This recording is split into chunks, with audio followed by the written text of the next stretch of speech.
पहले अपने जो भी डाउट्स हो वो लिखते जाना, ठीक है, मैं बताता जाऊंगा। तो C5 में मुझे गिवन था, इसमें अब एक बात अपन को पता है, देखो एक बार आपने इसको रिएक्ट करवाने के लिए कहा है किससे, HBr से, और वो भी परऑक्साइड में, और एक बार आपने कहा है इसको HBr ऐड करो, बाकी कुछ भी नहीं। अपन को पता है परऑक्साइड लिखोगे तो रेडिकल मैकेनिज्म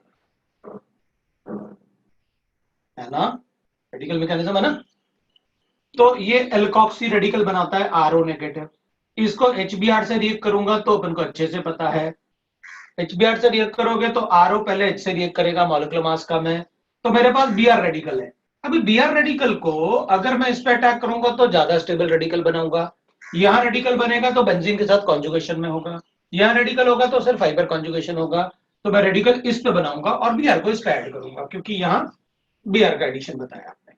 ये लो भाई Br का एडिशन हो गया, इधर CH है, इधर Br है, इधर CH3 है, ये बन गया, समझ में आया, ठीक है।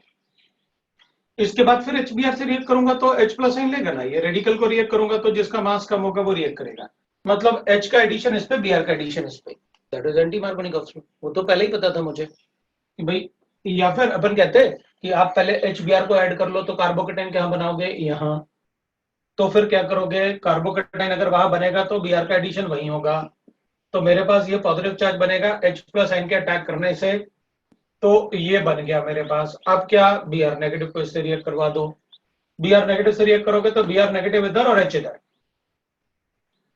That is the product of reaction.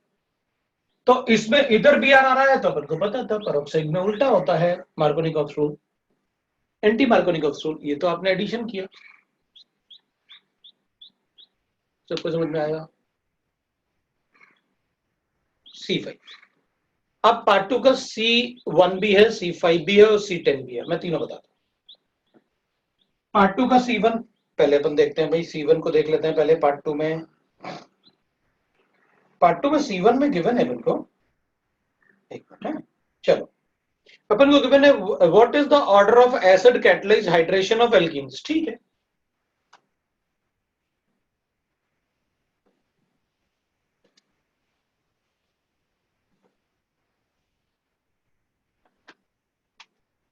All acid catalysed reaction,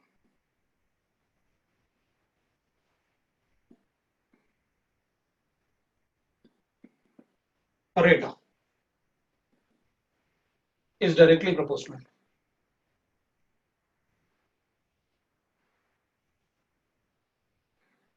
Stability of carbohydrate.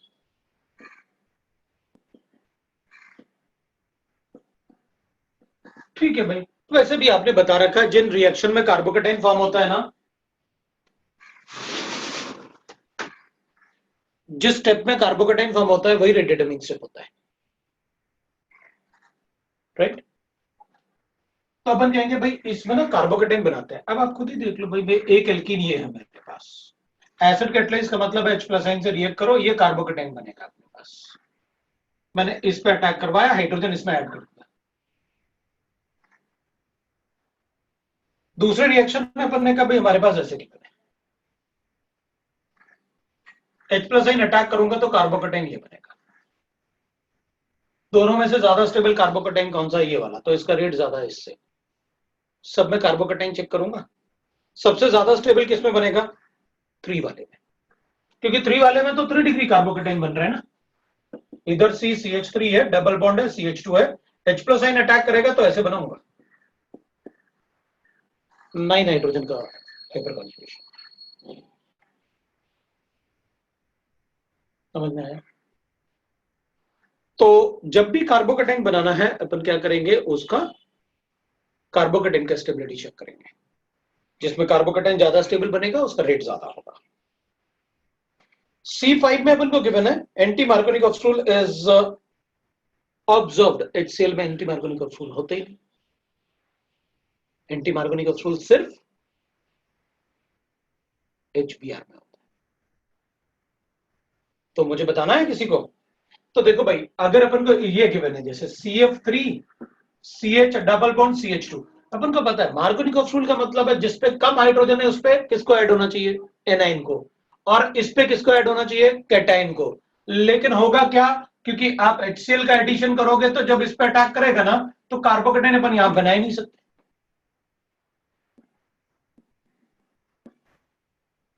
तो फिर उधर बनाना पड़ेगा। उधर बनाओगे तो अपन कहेंगे भैया आपने एनाइन यहां ऐड कर दिया, हाँ तो बोल दो एंटी मार्कोनिक ऑक्सीडेंट जैसे ऐड कर दिया आपने। क्यों ऐड किया, क्योंकि HCl ने एंटी मार्कोनिक ऑक्सीडेंट फॉलो नहीं किया, वो तो इसलिए कि कार्बोकेटाइन वहां बनाना पड़ा ना इसके विट्राइल ग्रुप होने की वजह से।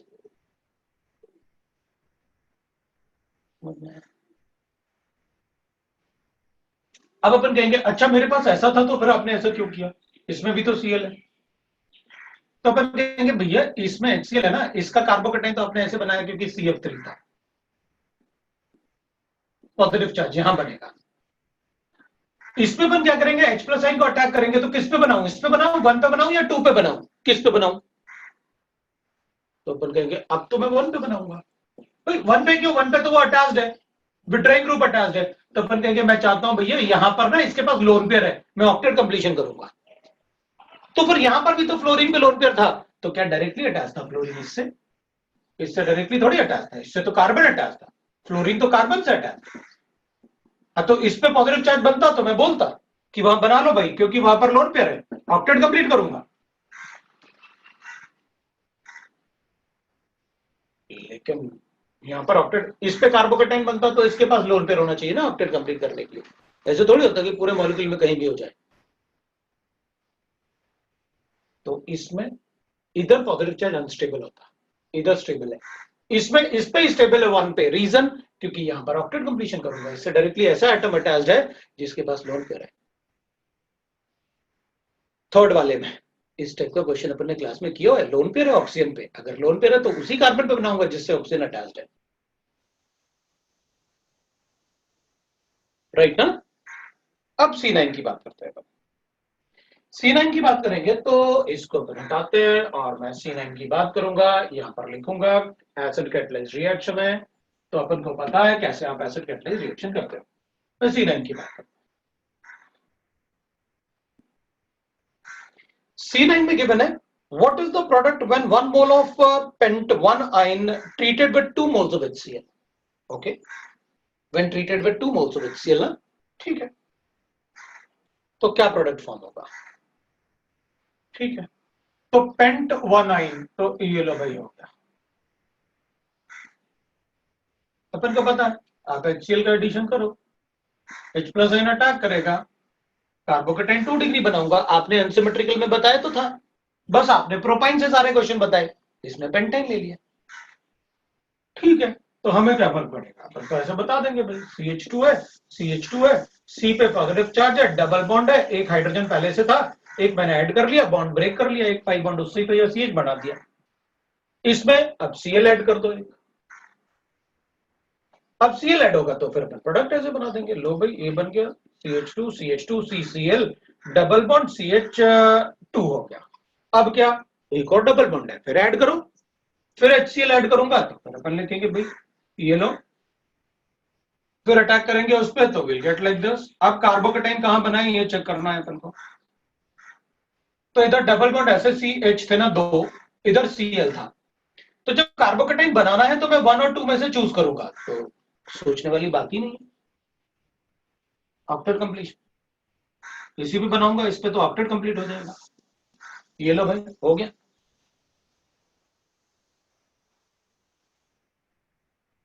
इसी पे Cl ऐड कर देते हैं, Cl ऐड करेंगे तो ऐसे हो जाएगा, इस पे भी Cl जेमिनल डाइऑल्स आ गया, क्या लिखेंगे अपन,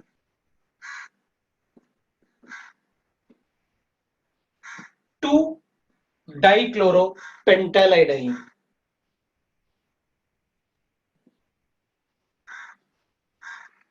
पेंटालाइड, ये डाइन का मतलब है कि एक ही कार्बन एटम के पास दोनों हेलोजन्स हैं, लेकिन ये सेकंड कार्बन पे है, तो अपन ने 2 लिखा, 2 2 डाइक्लोरोपेंटालाइडाइन।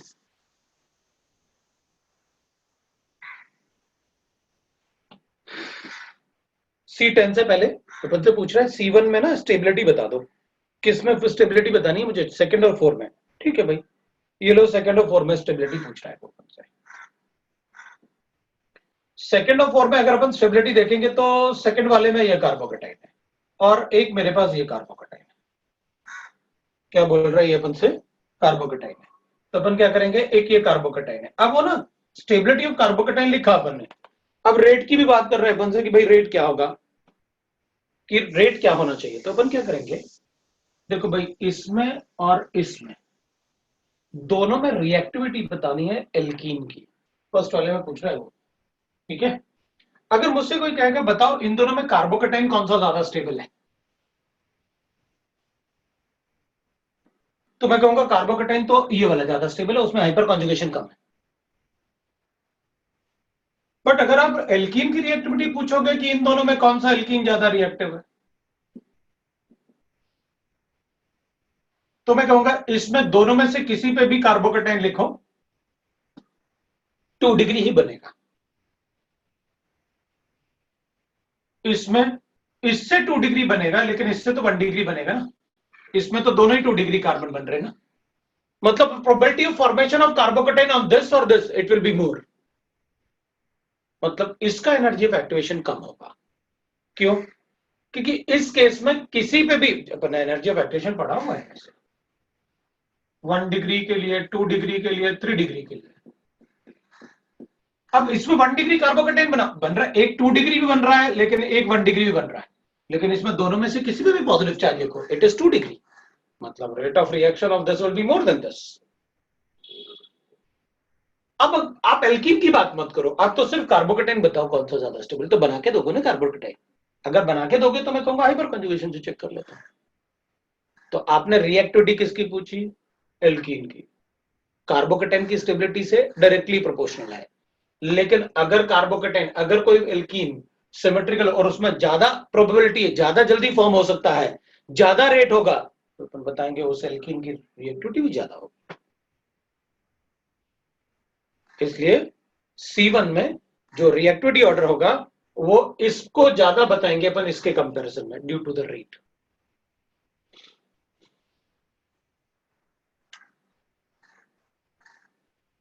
C10, अब अगर अपन C10 की बात करते हैं, चलो C10 में क्या गिवन है अपन को? C10 में गिवन है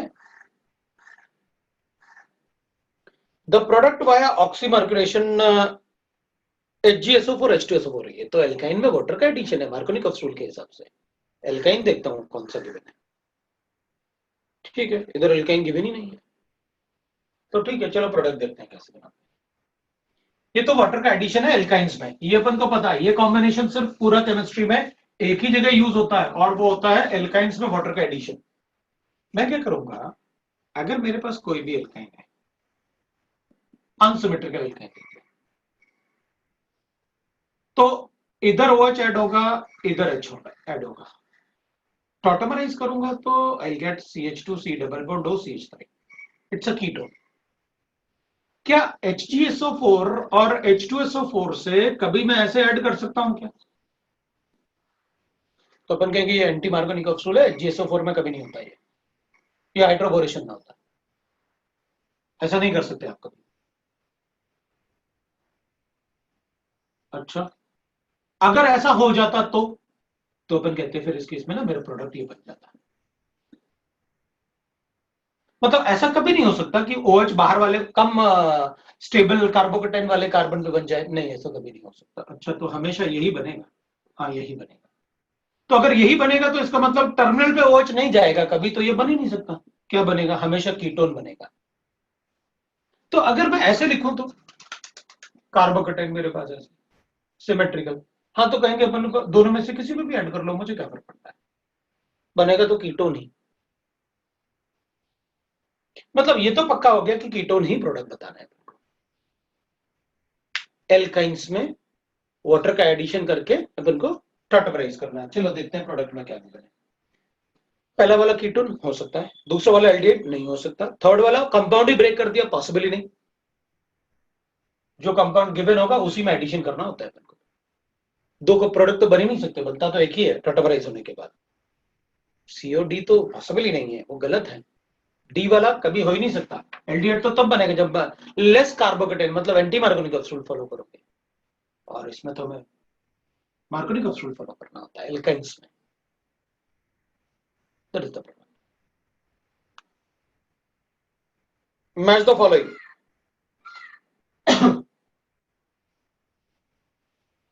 मैच द फॉलोइंग में कौन सा बता दूं मैं, जो तुम लोग कहोगे वही बता देंगे। पार्ट 3 का 2 का ए। सब वो नहीं है, डाउट हो गया। अच्छा हो गया, वेरी गुड। कितने अच्छे बच्चे हैं देखो, सर को परेशान नहीं करना है। चलो ठीक है, अब बताओ एक्सरसाइज 2 का पार्ट 1 का 2, एक सेकंड अपन ना पार्ट 3 हो गया सबसे, किसी को डाउट तो नहीं है ना 3 वाले में? नहीं है। एक्सरसाइज 2 का पार्ट 1, ठीक है, मैं क्वेश्चन पार्ट 1 के ही शुरू कर लेता हूं। पार्ट 1 का क्वेश्चन नंबर 2 4 8 12 अब तक अपने पास आया। अब रुको रुको एक बार मुझे लिख लेने दो, रुको एक्सरसाइज 3 के, अच्छा वो तो उसने पूछ लिया था। 1 2 4 8 1 2 4 8 12 1 2 4 8 12। अब रुकना एक मिनट है तुम लोग, 4 8 12 1 भी था। अब रुको, अरे इतना जल्दी फास्ट। 6 5 5 6 भी आया, 3 भी आया, 11 भी आया, 3 भी आया, ठीक है। हाँ अब मुझे लगता है कि सब अपने डाउट पूछ लेना, इसलिए जल्दी जल्दी कर देता है। रुको अब एक मिनट है, मुझे पूछ देख तो लेने दो। 12 वाला लिख लिया, 4 वाला लिख लिया।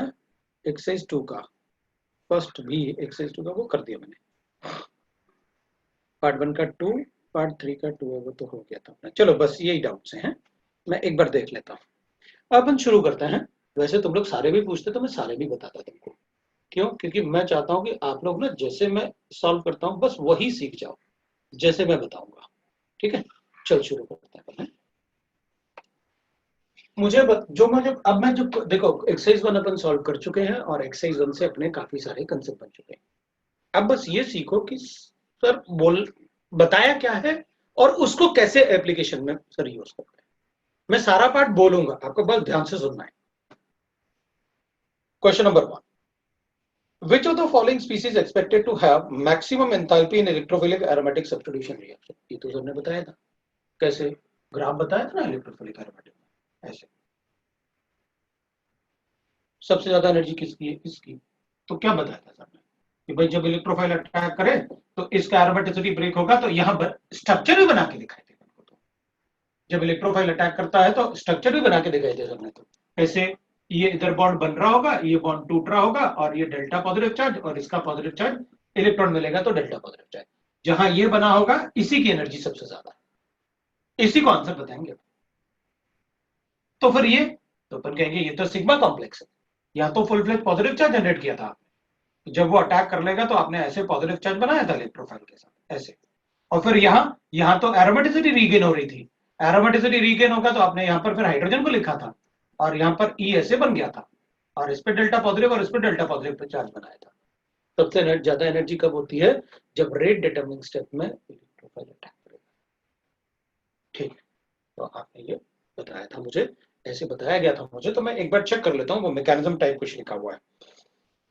तो जिस स्टेप में इलेक्ट्रोफाइल अटैक करेगा वो वेरी फर्स्ट स्टेप है, ये तो मैकेनिज्म लिखा हुआ है अपने पास, तो वही अपना आंसर हो गया 2 वाला। तो इसमें क्या पूछा था? मैक्सिमम एंथैल्पी किसकी होगी, मतलब मैक्सिमम एनर्जी किसकी होगी। ठीक है भाई, हो गया अपना काम। सेकंड वाला आंसर बताते हैं पर, क्योंकि उसमें एरोमेटिसिटी ब्रेक हो रही है ना, तो एनर्जी उसी की होगी। ठीक है, ये तो बताया था आपने। सेकंड देखते हैं पर, which step used to produce 1 chloro 3 ethyl benzene। अपन क्या करेंगे ना, पहले जो अपन को कुछ बनाने के लिए बोला जाए ना, तो आप दिमाग में पहले ये ऐसे लेके आओ कि मुझे बनाना क्या है। तो अपन से कहा गया देखो भाई आपको ना ऐसे बनाना है 1 क्लोरो 3 इथाइल बेंजीन। तो पहले अपन बेंजीन बना देते हैं और नंबरिंग कर देते हैं अपन कि 1 2 ऐसे ना 1 2 3 4 5 6 ये बेंजीन हो गया। तो 1 पे क्या लिखा अपन को, आपने कहा 1 क्लोरो 3 इथाइल, लो भाई 1 पे क्लोरो और 3 पे इथाइल। अब अपन क्या करेंगे, अपन ऐसे कहेंगे देख भाई एक बात तो पक्का है, अगर मान लो अपन से कहा गया कि आप बेंजीन से ये बनाओ, ठीक है, उनको ये आना चाहिए बनाना। अपन क्या कहेंगे, अपन कहेंगे यार एक बात है ना, तो ये मैटर डिटेक्टिंग है और ना ही ये मैटर डिटेक्टिंग है, तो बनाए कैसे भाई? अगर ये पहले बनाता हूं तो वो पैरा पे आएगा, उसको लिखूंगा पहले तो ये पैरा पे आएगा, तो मेटा पे कैसे लिख रहा हूँ? तो अपने दिमाग में एक बात आनी चाहिए, इन दोनों में से पक्का पहले कोई एक मेटा डायरेक्टिंग बनेगा, अपन उस मेटा डायरेक्टिंग पे दोनों में से दूसरे को ऐड करेंगे। अब वो तो कभी मेटा डायरेक्टिंग हो ही नहीं सकता क्योंकि वो तो सिंगल एटम है, लेकिन मैं इसको बना सकता हूं मेटा डायरेक्टिंग। कैसे? इससे पहले वाले स्टेप में मैं इसको बना लूंगा, पहले मैं इसको बना लूंगा। अगर मैं ऐसे बना लेता हूं इसको और इसका क्लोरीनेशन करूंगा तो मेरा ये बच जाएगा, क्योंकि ये मेटा डायरेक्टिंग है। तो ये क्या बन जाएगा? ऐसे बन जाएगा। अब इसको तो अपन को CH2 में कन्वर्ट करना आता है। कैसे? दो रिएक्शन है, क्लेमेंशन रिडक्शन एंड वोल्फिसन रिडक्शन। तो अपन ने सोचा अच्छा, मतलब पहले इसको मेटा डायरेक्टिंग, इस ग्रुप को जो C2H5 था ना उसको मेटा जैसे बनाते हैं, क्योंकि अब इसका रिडक्शन कर देंगे तो अपना प्रोडक्ट बन जाएगा 1-chloro-3 इथाइल बेंजीन। तो इसको कैसे लेके आए? फ्रेडल कर इसका रिडक्शन कर देंगे। तो अपन क्या करेंगे? इसका रिडक्शन कर देते हैं, क्लेमेंशन रिडक्शन। वो कंसंट्रेटेड HCl, जिंक और मरकरी का अमलगम, और कंसंट्रेटेड HCl इधर लिख लेते हैं अपन C2H5, ये बन जाएगा अपना। ये फ्रेडल एसाइलेशन कर लेते हैं। अब एसाइलेशन में आपने काफी सारे रिएक्शन बताए थे, एसाइल क्लोराइड, एसिटिक एनाइड्राइड, इसी से भी कर, एस्टर भी बताया था आपने। मतलब मेरे पास अगर बेंजीन है, ऐसे बेंजीन करते हैं और बेंजीन को इनमें से किसी से भी रिएक्ट करवा देते हैं, CH3C double bond Cl in presence of AlCl3, तब भी यही बनेगा। मैं इसको ऐसे करूं तब भी यही बनेगा, है ना? इसको ऐसे ऐड करें अपन तब भी यही बनेगा,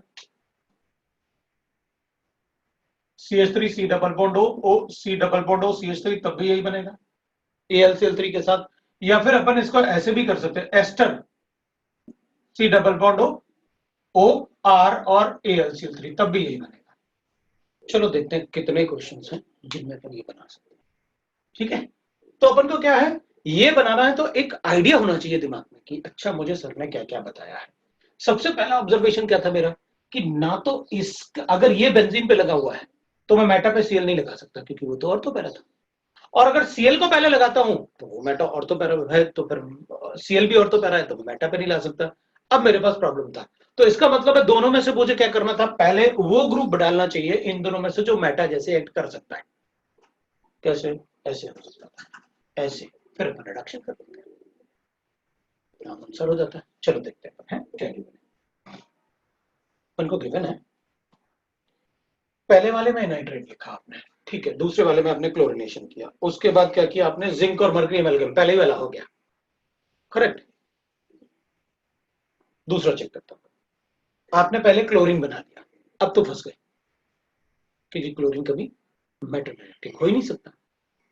अगर मेटा डायरेक्टिंग नहीं हो सकता क्लोरीन कभी, तो फंस गए अपन, फिर तो ये हो ही नहीं सकता, ऑप्शन ही छोड़ दो आप तो इसे। थर्ड वाले को देखते हैं, आपने पहले इथाइल ग्रुप लगा लिया, अभी इथाइल लगा लिया तो इथाइल तो ऑर्थोपैरा डायरेक्टिंग है, उससे भी नहीं हो सकता, और मुझे चाहिए सब्स्टिट्यूशन मेटा पे। फिर डी वाले को देखते हैं, डी वाले में आपने क्लोरिनेशन किया, अब जो भी करोगे वो ऑर्थोपैरा पे होगा, मेटा पे हो ही नहीं सकता, तो वो गलत हो जाता है। इनको पता चल गया कैसे क्वेश्चन सॉल्व करना, समझ में आया ना? अब अपन दूसरे थर्ड क्वेश्चन की बात करते हैं। थर्ड क्वेश्चन में अपन को गिवन है, देखो अब थर्ड क्वेश्चन इधर दिखेगा अपन को, मैं इधर लिख देता हूं नीचे। थर्ड क्वेश्चन में मुझे ऐसे गिवन है, थर्ड क्वेश्चन में दैट इज मेरे पास एक कंपाउंड गिवन है ऐसे, और इस पे Br लगा हुआ है, इस पे SO3H लगा हुआ है। अब इसमें क्या करवाया आपने मुझसे, पहले आपने कहा कि Cl2 और Fe से प्रोडक्ट बनाओ, बना देंगे, उसमें क्या क्लोरिनेशन करना ना, ये ऑर्थोपैरा डायरेक्टिंग, ये मेटा डायरेक्टिंग, इसका पैरा ब्लॉक है सो ऑर्थो पे ही कर सकता है, ये मेटा पे, हाँ तो इसके जो ऑर्थो हैं वो इसके मेटा भी है, तब तो मेरे लिए विन विन सिचुएशन होगी, क्योंकि इसके किसी भी ऑर्थो पे लिखो इसका मेटा होगा, ये कहता है मेरे मेटा पे आएगा इलेक्ट्रोफाइल, और ये झगड़ रहा है कि ऑर्थो है पैरा, इसका पैरा ब्लॉक है तो ऑर्थो पे ही आ सकता है, तो कहेंगे ये लो भाई इससे अच्छी और क्या बात है, ये बन गया।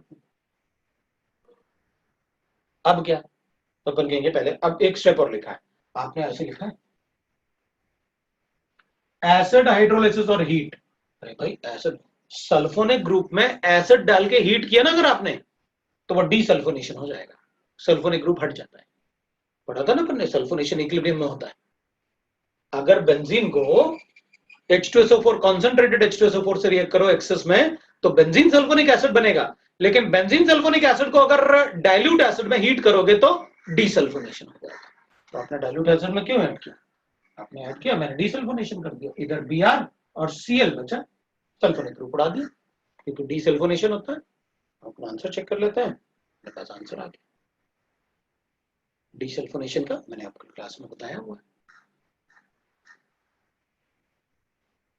मैं तो अपन आगे बढ़ते हैं। आपने फोर्थ भी पूछा मुझसे, चलो कोई बात नहीं, अपन फोर्थ भी करेंगे, अपन को क्या, ठीक है। अब स्ट्रेटेजी कैसे बनाना है, मैंने आपको जो बताया उसके हिसाब से कैसे स्ट्रेटेजी बनाना है वो आप देख लो, फिर उसके बाद अपन आगे भी क्वेश्चन सॉल्व करेंगे। Which statement is correct about the fact that is photochemical bromination of butane? हाँ तो ठीक है भाई, जो भी करो हमें क्या फर्क पड़ता है। आपने कहा ब्यूटेन बनाना है, लो भाई ब्यूटेन है। फोटोकेमिकल ब्रोमिनेशन की बात कर रहे हो, हमें क्या फर्क पड़ता है, लो भाई हमें ये पता है इसके 2 मोनोब्रोमो कंपाउंड बनेंगे, लो बना। और एल्केन है तो अपन को कोई ये बता नहीं सकता एल्केन में कि देखो भाई इसमें ना 2 डिग्री वाला मेजर प्रोडक्ट होगा और बहुत ज्यादा, क्यों? क्योंकि Br2 बहुत सिलेक्टिव होता है, Br2 बहुत ज्यादा सिलेक्टिव होता है, ये अपन को पता है। इसलिए अपन को पता है अगर Br2 बहुत सिलेक्टिव होता है तो मेजर प्रोडक्ट हमेशा ज्यादा स्टेबल, मतलब इसमें यहां लिखो Br या यहां लिखो एक ही बात है, यहां लिखो या यहां लिखो एक ही बात है, मतलब 2 मोनोब्रोमो प्रोडक्ट बनेंगे। पहले अपने पास एक क्वेश्चन आया, अपन उस क्वेश्चन को पढ़ते पहले हैं। सर लेकिन वहां पर आपने लिखा था कि 100 डिग्री सेल्सियस के ही होता है क्वेश्चन में, और मेंशन नहीं करेंगे टेम्परेचर। हाँ तो ठीक है ना, कोई बात नहीं। अगर ये छोटा ट्राइंगल बन जाए, हीट का साइन बन जाए, अगर छोटा ट्राइंगल बन जाए ना तो फिर टेम्परेचर अपने आप अज्यूम कर लेना, मैं तो उसमें 500 भी अज्यूम कर लूंगा। तो ट्राइंगल बनाने का मतलब अगर 100 डिग्री लिखोगे तो कोई प्रॉब्लम नहीं, लेकिन अगर आपने वो बनाया हीटिंग का साइन, इसका मतलब है रिक्वायर्ड टेम्परेचर अज्यूम करना। ठीक, अब अपन को पता है रेट डिटरमिनिंग स्टेप कौन सा होगा जब इसका रेडिकल बनेगा, बस सारे पार्ट अपन को पता है, मैंने आपको बताया है। चलो अपन क्वेश्चन पढ़ते हैं, ये क्या बोल रहा है, जो भी मैंने आपको रेडिकल के बारे में बताया। 1 bromobutane and 2 bromobutanes are formed in equal amount, गलत। ये बनेगा कितना, 1 into 6, और ये बनेगा कितना, कितने हैं ये, reactivity ratio 82 into 4, amount 82, 1600 is to 82 is to 1 degree 2 degree 3 degree. Bromination में मैंने आपको बताया था, इसलिए दोनों का अमाउंट इक्वल नहीं बन सकता। ये 6 हो गया, ये 82 into 4 हो गया, टोटल अमाउंट। अब परसेंटेज कैलकुलेट करेंगे, उसका परसेंटेज तो बहुत ज्यादा है, पहला वाला गलत।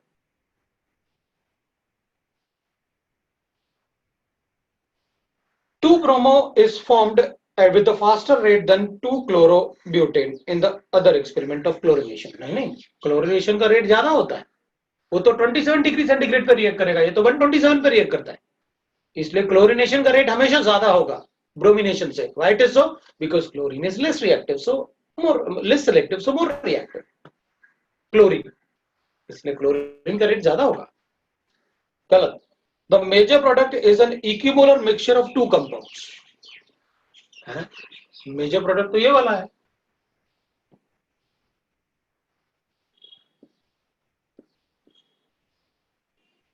भाई बताओ इस रिएक्शन में कितने प्रोडक्ट बने, इस रिएक्शन में कितने प्रोडक्ट बने, total number of possible products 3। Racemic mixture, तो रेसमिक मिक्सचर का मतलब इक्वल अमाउंट्स में, जो मेजर प्रोडक्ट है ना वो इक्वल अमाउंट में बना दोनों, that's correct option, that is a correct option, कोई प्रॉब्लम नहीं। ठीक है, चलो दूसरा देखते हैं। Major product is formed by more stable carbocation, carbocation नहीं, it is a radical mechanism, more stable free radical, that is question number 8। 8 की बात करेंगे अब। क्वेश्चन नंबर 8 में अब होता क्या है ना,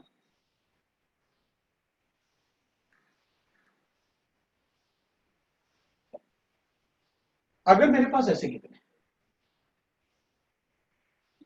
एग्जांपल ले रहा हूं, अगर मेरे पास ऐसे गिवन है ना,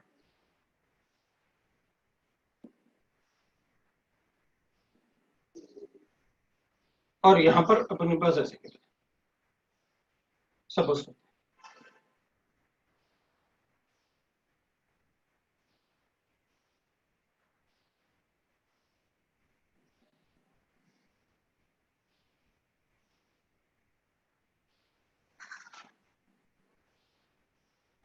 अगर मैं इसको ऐसे लिख देता हूं,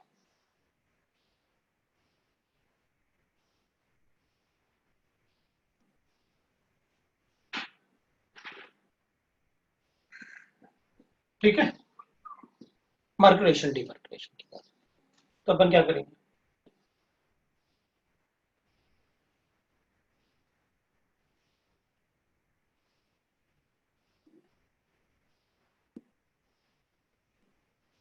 ये बनेगा, फिर अपन क्या कहते हैं, ये बनेगा, फिर अपन क्या कहते हैं, एस्टे टाइम को उस पे अटैक करवाओ जिसपे ज्यादा डेल्टा पॉजिटिव चार्ज, ज्यादा डेल्टा पॉजिटिव चार्ज किस पे होता है, जो ज्यादा सब्सटीट्यूटेड होता है, पोलर इफेक्ट्स, राइट। अब ये जो रिएक्ट करेगा ना, ये यहां से लीव करने के बाद रिएक्ट करेगा ऐसे, मतलब अपने पास सोल्यूशन में क्या आएगा, एस्टे टाइम, और ये रिएक्ट करेगा ऐसे। बट होता क्या है ना, intramolecular reactions are always faster, मतलब अगर कोई मॉलिक्यूल में विद इन द रिएक्शन हो सकता है तो वही रिएक्शन हमेशा होगा पहले, रादर देन उस मॉलिक्यूल में कोई दूसरा मॉलिक्यूल अटैक करे, उस मॉलिक्यूल पे कोई दूसरा मॉलिक्यूल रिएक्ट करे जो इससे सेपरेटेड था, दैट इज कॉल्ड इंटरमॉलिक्यूलर, और intramolecular are always more reactive, मतलब यहां पर इस मॉलिक्यूल में ही अंदर एक ऐसा साइट था जो न्यूक्लियोफिलिक साइट है और वो इससे रिएक्ट कर सकता है, तो उसका रिएक्शन हमेशा फास्ट होगा, दैट इज कॉल्ड इंट्रामॉलिक्यूलर। तो अपन क्या करेंगे, अपन कहेंगे भाई ये ना, इसकी जगह ये रिएक्शन नहीं होगा, रिएक्शन ये होगा, मतलब मैं प्रोडक्ट ऐसे बनाने वाला हूं, मेरा प्रोडक्ट बनेगा CH2O, और ये लोन पेयर से मैंने बॉन्ड बनाया, इधर H आया तो इस पे पॉजिटिव चार्ज आएगा, एक CH2 इधर है, एक और CH2 है, एक CH2 पे मैंने ऐसे बॉन्ड बना लिया, एक इधर आया अपने पास CH2 और HgOCO CH3 है, और इधर मैंने इससे लोन पेयर से बॉन्ड बना लिया, कितना मेंबर रिंग बना, 5 मेंबर रिंग, प्रोटॉन को लीव करेंगे, it's a very good leaving group, तो मेरे पास प्रोडक्ट ये बन गया। अब क्या करो, डीमर्करेशन करो, डीमर्करेशन में क्या होता है, NaBH4, NaBH4 से क्या करेंगे अपन, तो अपन कहेंगे भाई इसको हटा के हाइड्रोजन लिखते हैं उसपे, तो अपने पास प्रोडक्ट क्या बना, ये 5 मेंबर रिंग है, उसके साइड वाले कार्बन पे CH3 है, ये बना मेरा प्रोडक्ट। हमने क्या किया, इसने अपन को NaBH4 ने क्या दिया अपन को, H नेगेटिव, ये H नेगेटिव मैंने इस पे अटैक करवाया और मरकरी को लीव किया। Intramolecular reactions are always faster than intermolecular reactions. तो जब भी कोई ऐसे ट्रांजिशन स्टेट बनेंगे ना रिएक्शन में, अपन को पता है साइक्लिक ब्रोमोनियम आइन, क्लोरोनियम आइन, जितना भी 3 मेंबर रिंग का ट्रांजिशन स्टेट वाले क्वेश्चन पढ़े अपन ने, उन सभी में ये ध्यान रखना कि विद इन द मॉलिक्यूल तो कोई अटैक करने वाला पार्ट नहीं है, क्योंकि जब भी डेल्टा पॉजिटिव चार्ज जनरेट होंगे और अगर उसी मॉलिक्यूल के अंदर कोई न्यूक्लियोफिलिक साइट है तो पहले अटैक करने का हक उसी का होगा। व्हाट इज बिकॉज इंट्रामॉलिक्यूलर में मॉलिक्यूल को अपना प्रोबेबिलिटी बनाने की जरूरत नहीं कि दूसरे से रिएक्ट करने के लिए उसको कटायन दिखाना पड़ेगा। अगर with in the molecule reaction हो सकता है तो वो दूसरे मॉलिक्यूल से रिएक्ट नहीं करेगा, उसकी रिएक्ट करने की टेंडेंसी दूसरे मॉलिक्यूल से कम होती है।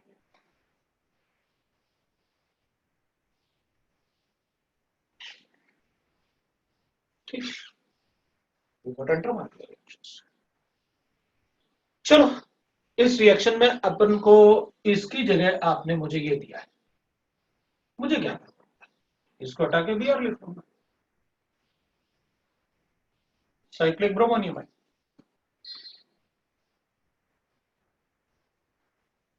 हाँ, सोल्यूशन में एस्टरटाइन बचेगा क्या, इसको हटाएगा ना, acidic acid is the side product in that, no doubt.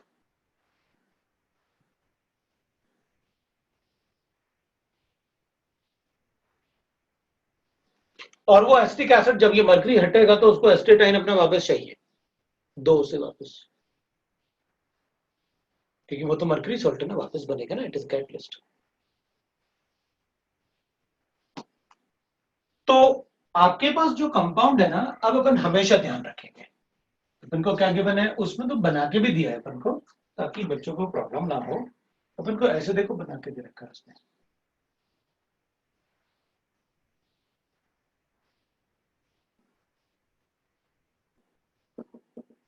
पहले इसका साइक्लिक ब्रोमोनियम आइन बना देते हैं, Br2 है ना, हाँ है ना Br2, तो अपन साइक्लिक ब्रोमोनियम आइन बना देते हैं, ये लो भाई बना दिया।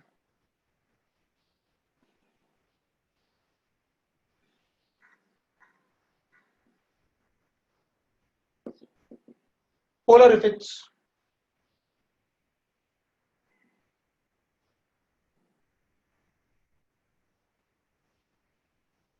बन गया।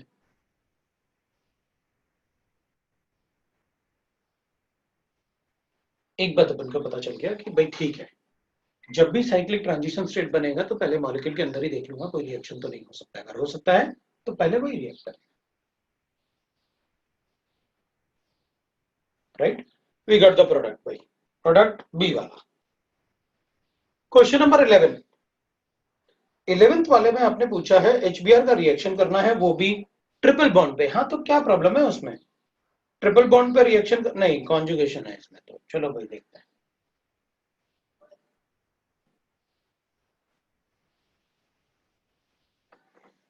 मेरे ख्याल से ये कंसेप्ट समझ में आ गया अपन को, राइट ना, कंसेप्ट का ध्यान रखना। अभी मुझे क्या गिवन है, जैसे मेरे पास ये गिवन होता,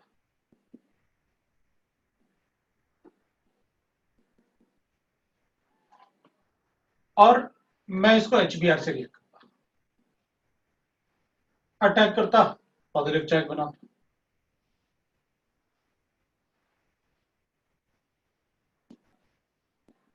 ये पॉजिटिव चार्ज बन जाता, फिर मैं बोलता भाई इसमें ना कॉन्जुगेशन है, तो कर दो कॉन्जुगेशन, ये बनता, मैं इसमें पॉजिटिव चार्ज बनाता, फिर चेक करता दोनों में से ज्यादा रिएक्टिविटी किसकी होगी, तो अपन कहेंगे देख लो किसकी स्टेबिलिटी कम है और ज्यादा रिएक्टिव होगा, वही प्रोडक्ट बनाएगा, तो अपन कहते हैं प्रोडक्ट इससे बनेगा, बना दो।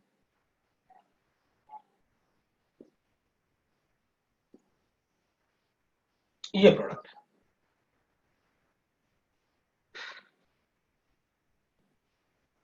तो क्या इससे प्रोडक्ट नहीं बन सकता कभी, major product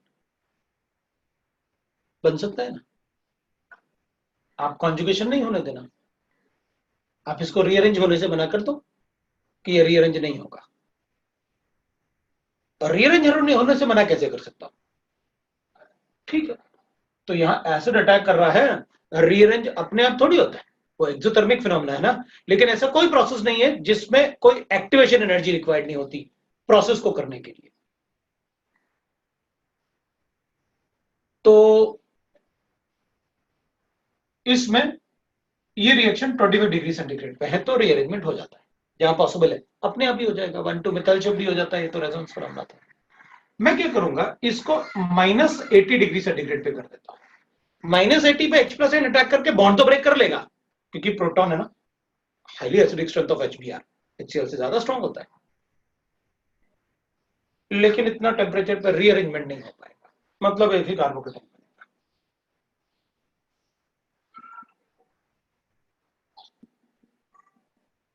no rearrangement because of low temperature,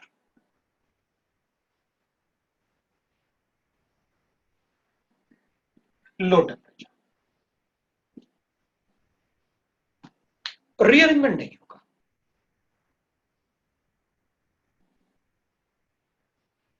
because of low temperature.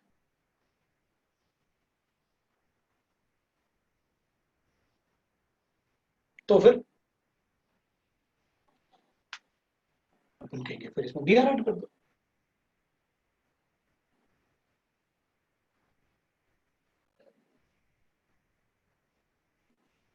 ये प्रोडक्ट मेजर प्रोडक्ट, मतलब इसमें डाई इन में मेजर प्रोडक्ट कब बनेगा?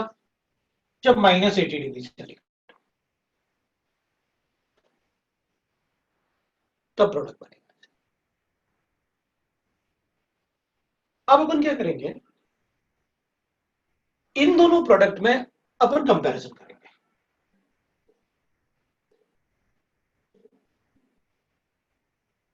दोनों में से अपन कहेंगे ज्यादा स्टेबल प्रोडक्ट कौन सा है।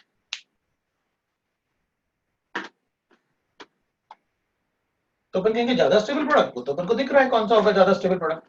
कौन सा होगा भाई ज्यादा स्टेबल प्रोडक्ट? अपन कहेंगे वो वाला, तो है ही।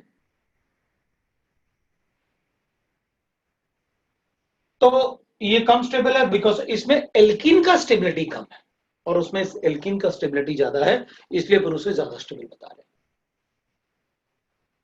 तो अपन कहेंगे उसमें क्या है, मैं तो वैसे भी उसको ज्यादा स्टेबल बोलता, आप एल्कीन नहीं भी बताते तब भी बोलता।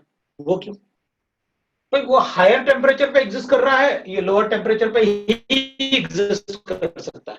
मतलब जो हायर टेम्परेचर पे एग्जिस्ट कर रहा है उसके बॉन्ड भी स्ट्रांग हो गए, वो स्टेबल भी ज्यादा रहा होगा। जो कम टेम्परेचर पे ही एग्जिस्ट करेगा उसके बॉन्ड भी वीक होंगे, क्योंकि टेम्परेचर बढ़ा होगा तो टूट जाता होगा। तो जो हायर टेम्परेचर पे होगा उसकी स्टेबिलिटी ज्यादा होगी।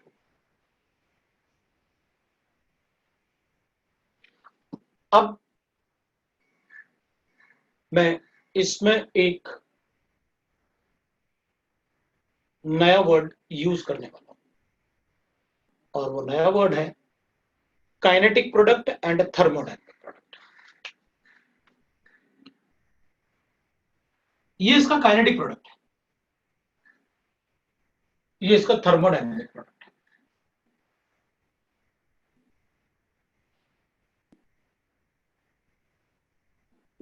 ये इसका काइनेटिक प्रोडक्ट है, इसका थर्मोडायनेमिक प्रोडक्ट है। अब आप काइनेटिक और थर्मोडायनेमिक को क्लियर करो। रूम टेम्परेचर पे एल्कीन के जितने भी रिएक्शंस होंगे, रूम टेम्परेचर पे एल्कीन जिस रिएक्शन में भी एल्कीन बन रहा होगा, यह एल्कीन का रिएक्शन हो रहा होगा, प्रोडक्ट हमेशा ज्यादा स्टेबल वाला ही बनेगा।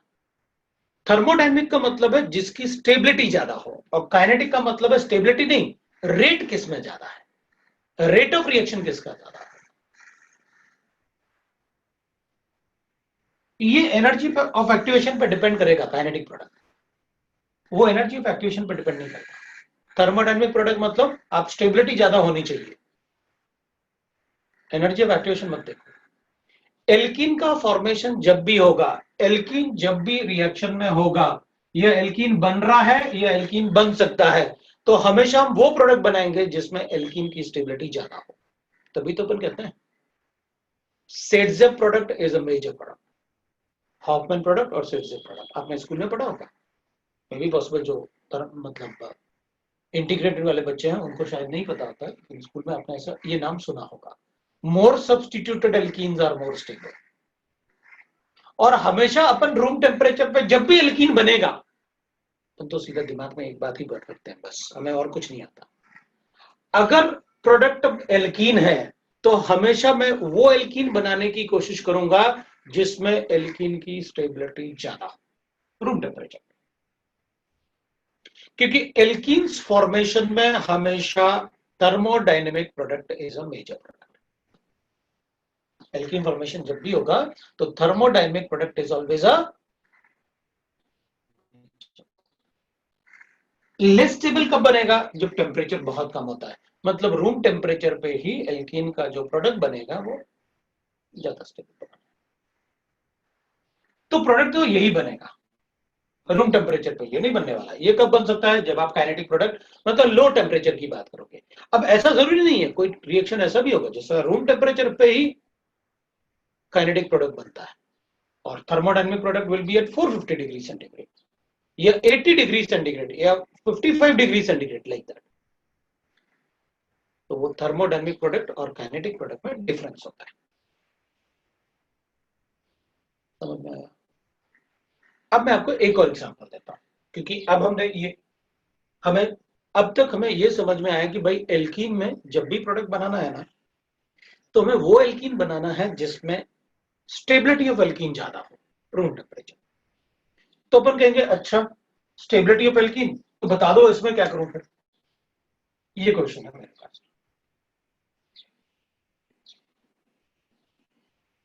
इसमें क्या करूं, किस बॉन्ड पे एडिशन करूं, एल्कीन पे, ट्रिपल बॉन्ड पे, डबल बॉन्ड पे? तो अपन कहेंगे उसमें क्या है, डबल बॉन्ड पे। लास्ट टाइम ही तो आपने बताया था, जब एल्काइन का रिएक्शन किया था आपने, जब आपने एल्काइन का रिएक्शन बताया था, वेरी फर्स्ट रिएक्शन में आपने सेंटेंस दिया था कंपैरिजन करके कि alkenes are more reactive than alkynes except for hydrogenation.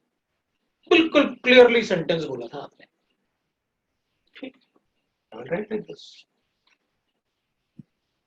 ये 3 हो जाएगा, मैंने HBr का एडिशन इधर किया है, ये डबल बॉन्ड ऐड किया और C ट्रिपल बॉन्ड CCH निकला, ये प्रोडक्ट बन गया अपना। आपने साफ साफ बोला ना, जब एल्काइंस पढ़ाया आपने और वेरी फर्स्ट एडिशन रिएक्शन में ही आपका सेंटेंस आ गया था।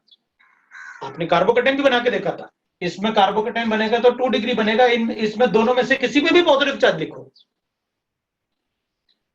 डबल बॉन्ड वाले कार्बन पे अगर पॉजिटिव चार्ज होगा तो कम स्टेबल होगा, क्योंकि वो कार्बन ज्यादा इलेक्ट्रोनेगेटिव है, ठीक है। तो alkenes are more reactive than alkyne except for the case of hydrogenation. अब अपन ने कहा एल्कीन्स में, आप बार बार बोल रहे हो, हमने एक चीज सीख ली कि भाई एल्कीन में अगर पॉसिबल है तो आपको क्या करना होगा, most stable product will be the product of reaction, more stable alkene will be the product of the reaction, ठीक है। तो फिर मैं इसको बना लेता हूं, ये वाला पार्ट हटा लेता हूं क्योंकि मुझे कंपैरिजन भी चाहिए। ये -80 वाला पार्ट मैं हटाने वाला हूं, ठीक है ना, कंपैरिजन के।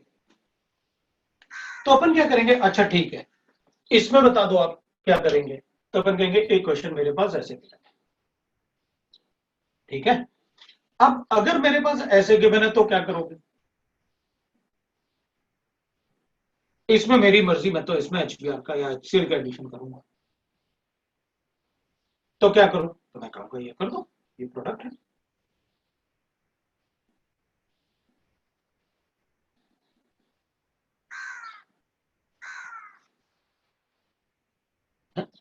आपने तो ट्रिपल बॉन्ड पे अटैक करवा दिया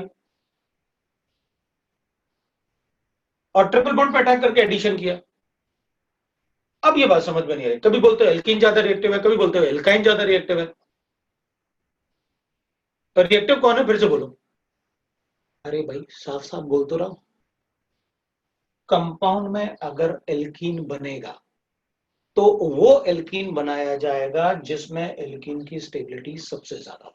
ये कॉन्जुगेटेड डाइन बन रहा है, अगर आप इस पे एडिशन करोगे तो सिर्फ ट्रिपल बॉन्ड बचेगा, एल्कीन बच रहा है ना। इसमें इस पे रिएक्ट करके कॉन्जुगेटेड थोड़ी बन रहे थे, वो तो आइसोलेटेड होते अलग अलग। भाई इन दोनों में कोई रिलेशन नहीं था, इन दोनों में रिलेशन है, दे आर कॉन्जुगेटेड। जब कॉन्जुगेटेड है तो एक बार एडिशन करने के बाद डाइन बनेगा, ब्यूटाडाइन, और 2 डबल बॉन्ड कॉन्जुगेशन में प्रोडक्ट के साथ, इससे ज्यादा स्टेबल और क्या हो सकता है एल्कीन के। तो फिर इधर, हाँ तो इधर बनाया ना मैंने ज्यादा स्टेबल एल्कीन। बोल तो रहा हूं कि जब भी प्रोडक्ट में एल्कीन बनेगा तो प्रोडक्ट वो बनेगा जिसमें एल्कीन की स्टेबिलिटी ज्यादा हो। अभी भी मैंने वही बताया, इस पे एडिशन करोगे तो ज्यादा स्टेबल एल्कीन बनेगा, इस पे एडिशन करोगे तो ट्रिपल बॉन्ड बनेगा, उसका कम स्टेबिलिटी होगा प्रोडक्ट का। हम प्रोडक्ट ज्यादा स्टेबल, जब भी अनसैचुरेटेड हाइड्रोकार्बन होगा तो प्रोडक्ट हम वही बनाएंगे जिसमें हाइड्रोकार्बन की स्टेबिलिटी सबसे ज्यादा हो। तो इसमें एडिशन कर लेते, तो एडिशन डबल बॉन्ड की स्टेबिलिटी कैसे होती, कोई कॉन्जुगेशन में थोड़ी है वो जो उस पर एडिशन कर लेते। ये भी दोनों को कॉन्जुगेशन में लिखो, मैं ट्रिपल बॉन्ड पे एडिशन करूंगा अगर कॉन्जुगेशन में होते तो। वो तो आइसोलेटेड है, अलग अलग है, उनमें कोई रिलेशन नहीं है, दोनों का एनर्जी ऑफ एक्टिवेशन अलग अलग।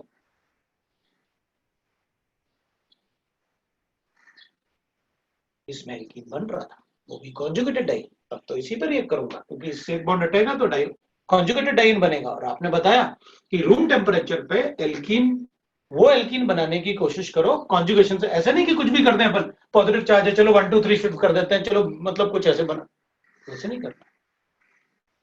अटैक किया, पॉजिटिव चार्ज है, कॉन्जुगेशन है, अच्छा कॉन्जुगेशन है, फिर तो मैं वो प्रोडक्ट बनाऊंगा जिसमें एल्कीन की स्टेबिलिटी ज्यादा है। डबल बॉन्ड ट्रिपल बॉन्ड दोनों कॉन्जुगेशन में है तो ट्रिपल बॉन्ड से रिएक्शन करवा दो। क्यों? क्योंकि दो डबल बॉन्ड जो बनेंगे वो कॉन्जुगेशन में होंगे तो प्रोडक्ट की स्टेबिलिटी बहुत ज्यादा होगी। एक डबल बॉन्ड ट्रिपल बॉन्ड दोनों में कोई रिलेशन नहीं है, दे आर आइसोलेटेड, तो फिर किसकी रिएक्टिविटी ज्यादा होती है? एल्कीन की, उससे रिएक्ट करवा दो।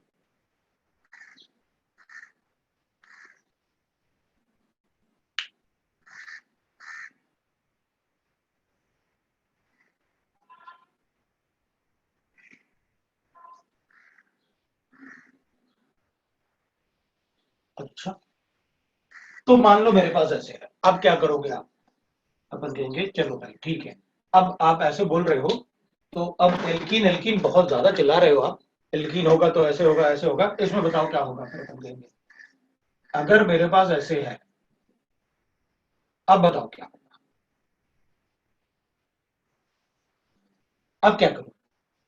तो अपन कहेंगे ब्रोमीन है, बनाओ साइक्लिक ब्रोमोनियमाइन।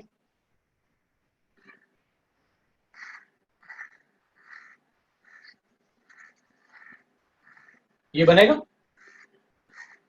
अब इसकी वजह से इस पे डेल्टा पॉजिटिव चार्ज, तो फिर बी आर नेगेटिव को अटैक करो। कहां अटैक करेगा बी आर नेगेटिव? इधर अटैक करेगा, डबल बॉन्ड बनेगा। ऐसे अटैक किया अपन ने, डबल बॉन्ड बनाया, आपने बताया तो था। ये लो भाई, ये प्रोडक्ट बन गया अपने पास, एक बी आर इधर एक बी आर इधर। लो भाई, प्रोडक्ट बन गया, अब क्या चाहिए आपको? अपन कहेंगे हमें तो एक और पॉसिबिलिटी दिख रही है, अगर ये बी आर इधर अटैक कर ले इस कार्बन पे, तो ये पाई बॉन्ड यहां शिफ्ट हो जाएगा और ये बॉन्ड फिर इसको भी मिल सकता है। कॉन्जुगेशन में ना ये डबल बॉन्ड और पॉजिटिव चार्ज, अगर मैं इसको पॉजिटिव चार्ज बना लूं तो एक तरीके से कॉन्जुगेशन दिख रहा है अपन को। अगर ये यहां अटैक कर ले तो ये डबल बॉन्ड यहां शिफ्ट हो जाएगा और ये डबल बॉन्ड यहां शिफ्ट हो जाएगा, तो क्या मिलेगा अपन को? यहां पर अपने पास बी आर आया, यहां पर सी एच आया, डबल बॉन्ड आया, सी एच आया, सी एच टू और बी आर आया। ये तो और भी अच्छा है, एक तरीके से एक बॉन्ड तो टूट रही था, ये वाला तो वीक बॉन्ड था ही, ब्रेक होना ही था। अगर अपन यहां बी आर को अटैक करें तो ये डबल बॉन्ड यहां शिफ्ट होगा, ये बी आर इधर आएगा, ये मोर सब्सटीट्यूटेड एल्कीन बनेगा, प्रोडक्ट यही होगा, ऊपर वाला नहीं होगा।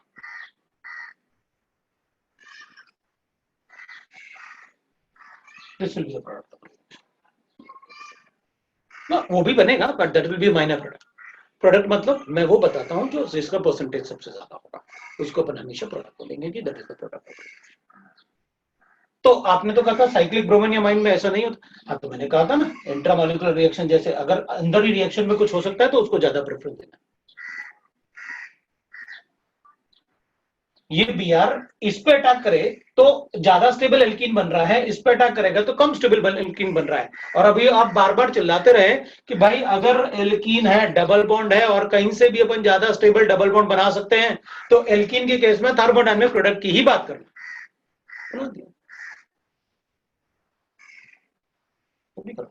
इंट्रामोलिकुलर टाइप रिएक्शन, ठीक है, राइट लाइक दिस। तो डाई इन में आप ये भी कर सकते हो, मतलब डाई इन में मतलब ये डाई इन जैसे अपन ने यहां किया था ना, वैसे इधर भी हो सकता है जिसमें साइक्लिक ट्रांजिशन स्टेट।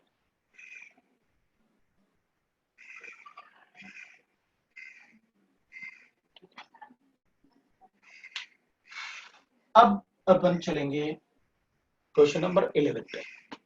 मेरे ख्याल से 11 तुम लोग देख लो ना, 12th भी तुम लोग देख लो। अच्छा 12th वाला भी हो गया फिर तो अपना, अपना 12th वाला भी हो गया।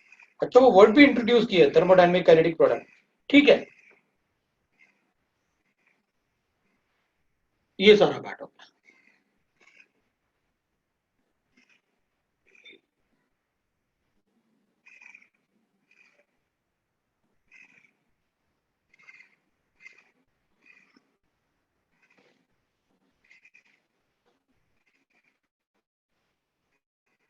अगर अपने पास अब मुझसे वो भी पूछ रहा है कि सर आप एक बार बताओ ना, और वो पोलर इफेक्ट्स वाला पार्ट, मान लो अपने पास ऐसे कि बनाना, तो इस पे डेल्टा पॉजिटिव और इस पे डेल्टा पॉजिटिव चल अलग अलग होंगे ना, चलो एसिड की प्रेजेंस में अपन पॉजिटिव चार्ज ऐसे बना लेते हैं, एसिड अटैक करवाएगा। तो अपन क्या करेंगे, इन दोनों डेल्टा पॉजिटिव चार्ज में से कौन सा डेल्टा पॉजिटिव चार्ज ज्यादा होगा, white is so, bond check कर लो। इसको ब्रेक करोगे तो 3 डिग्री बनेगा, इसको ब्रेक करोगे तो 1 डिग्री बनेगा। बताओ कौन सा बॉन्ड इजीली ब्रेक हो सकता है? हाँ, तो ये वाला ब्रेक हो रहा है, मतलब ये वाला बॉन्ड अच्छा ओवरलैप नहीं है, हाँ, तभी तो जल्दी ब्रेक हो रहा है। अगर अच्छा ओवरलैप नहीं है, इसका मतलब इलेक्ट्रॉन डेंसिटी इसकी तरफ ज्यादा है, हाँ, जितनी ज्यादा इसकी तरफ इलेक्ट्रॉन डेंसिटी होगी उतना ही ज्यादा ये कार्बन इलेक्ट्रॉन डेफिशिएंट होगा। मतलब किसी कार्बन पे जितना प्लस इफेक्ट होगा उसके पास उतना ही इलेक्ट्रॉन डेंसिटी होगी। तो जो पॉजिटिव चार्ज वाले एटम होते हैं, साइक्लिक ब्रोमोनियम या ऑक्सोनियम आयन, वो उतना ही ज्यादा इलेक्ट्रॉन डेंसिटी उससे ले जाते हैं। That is called polar. यही चीज है सर, भाई एल्कीन है, अगर साइक्लिक ट्रांजिशन स्टेट बनेगा तो बताओ न्यूक्लियोफाइल कहां अटैक करेगा, जिस पे सब्स्टिट्यूशन ज्यादा है। मार्कोनिक ऑप्शनल, इधर एनाइन इधर कैटाइन, एंटी मार्कोनिक ऑप्शनल, इधर एनाइन इधर cation. That is polar effects.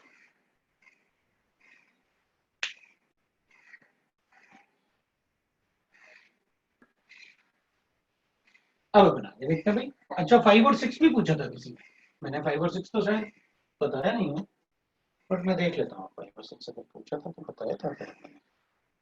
5 और 6 भी हैं, तो पहले 5 बताता हूँ। Less reactive towards alkynes are less reactive towards alkenes on addition of Br2। बिल्कुल भाई, आप Br2 को अगर एल्कीन में ऐड करोगे तो एल्काइंस आर लाइक दिस,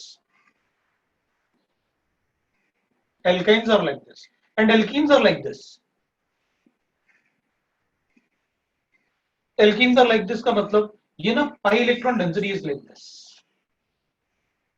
मतलब कार्बन भी छोटे हो जाते हैं, पाई इलेक्ट्रॉन डेंसिटी ज्यादा बड़ी होती है। इसमें पाई इलेक्ट्रॉन डेंसिटी थोड़ी कम होती है, एक ही पाई बॉन्ड है ना। तो जो Br मॉलिक्यूल अटैक करेगा ना, तो इससे ट्रांजिशन स्टेट इजीली बना सकता है। बट इसमें तो इलेक्ट्रॉन डेंसिटी, क्योंकि Br के पास भी लोन पे और इधर भी इलेक्ट्रॉन डेंसिटी है, तो ये रिपेल करता है। तब हम क्या करते हैं, अगर ये इलेक्ट्रॉन डेंसिटी इससे रिपेल होगी तो एडिशन मुश्किल होगा, तो अपन क्या करते हैं ना, कोई कैटलिस्ट ऐड कर देते हैं। ये कैटलिस्ट क्या करेगा, ये अपनी तरफ इसको पुल करेगा इलेक्ट्रॉन डेंसिटी को, इसकी तरफ अपनी तरफ पुल करेगा ना इलेक्ट्रॉन डेंसिटी, तो ये कार्बन थोड़े से एक्सपोज होंगे। कार्बन एक्सपोज होंगे तो ये एडिशन हो जाएगा, साइक्लिक ब्रोमोनियम आयन बन जाएगा। फिफ्थ वाले तो अपन कहेंगे cyclic bromonium ion of double bond is more stable, is less stable then this. अच्छा, एडिशन करने के बाद वो कह रहा है कि इसका अगर साइक्लिक ब्रोमोनियम आयन बनाओगे ना तो ऐसे बनेगा, इसकी स्टेबिलिटी कम है। बिल्कुल सही बात, क्योंकि इसका इलेक्ट्रॉन और इसका इलेक्ट्रॉन रिपेल करता है एक दूसरे को, जबकि इसकी स्टेबिलिटी ज्यादा होगी। इधर इलेक्ट्रॉन डेंसिटी नहीं है ना, तो इधर रिपल्शन नहीं होगा, इधर तो। और अपन कहेंगे भाई देखो, ट्रिपल बॉन्ड में अगर कैटलिस्ट की जरूरत पड़ती है, इसका मतलब रिएक्टिविटी कम थी, तभी तो आपने कैटलिस्ट ऐड करके रिएक्टिविटी बढ़ाया। वो कैटलिस्ट यूज करने से ही पता चल रहा है कि एल्काइंस आर लेस रिएक्टिव।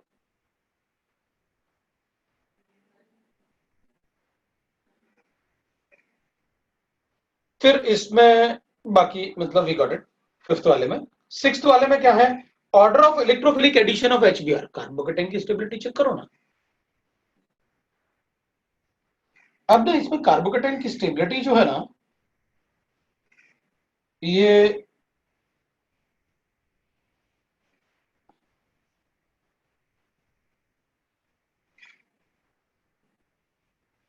मैं बताऊं सिक्स्थ वाले की कार्बोकेटाइन की स्टेबिलिटी।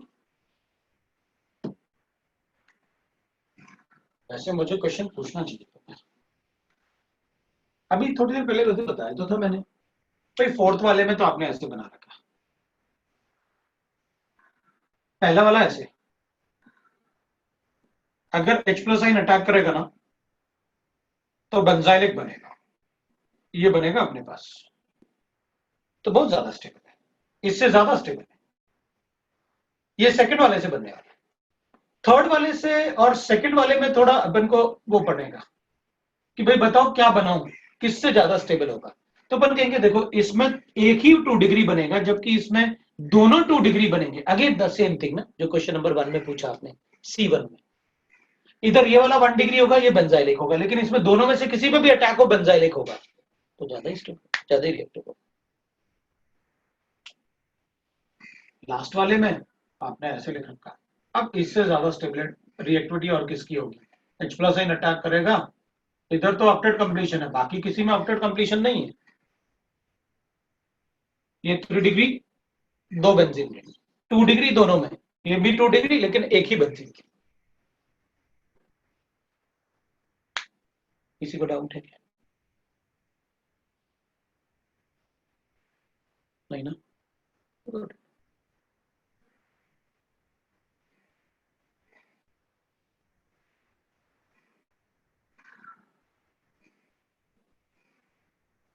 ठीक है, ठीक है भाई, ये था मेरा क्वेश्चन, मतलब एक्सरसाइज 2 का पार्ट 1। पार्ट 2 में बताओ कोई डाउट है? पार्ट 2,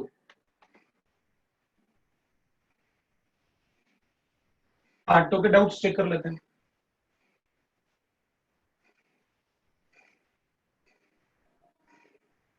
पार्ट 2 का क्वेश्चन नंबर 3 किया है ना? पार्ट 2 क्वेश्चन नंबर 3 तो पहले वही बता देता हूँ, क्योंकि सब लोग क्वेश्चन नंबर 3 बोल रहे हैं, तो मैंने पहले 3 को बोल देते हैं। रुकना 1 मिनट, मैं देख लेता हूँ। हाँ, 3 में क्या है? When ऑर्थो डाइब्रोमो बेंजीन, हाँ भाई ठीक है, ले लिया अपन ने ऑर्थो डाइब्रोमो बेंजीन, ये लो हो गया, ये लो, ये लो, 2 ब्रोमीन हो गए। अब क्या करना है इसको? Ortho dibromo benzene is subject to mononitration, X बनेगा। ठीक है, नाइट्रेशन मतलब HNO3 + H2SO4। लो कर दिया।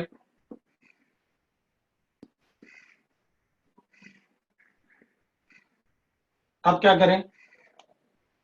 Product are formed, X number of product are formed. अच्छा, नंबर बता रहे हैं, उसमें क्या है? एक इधर से लिखो, इधर से लिखो, इधर से लिखो, 2 बनेंगे। 2 क्यों? इधर लिखो या इधर लिखो, IUPAC तो सेम ही होगा।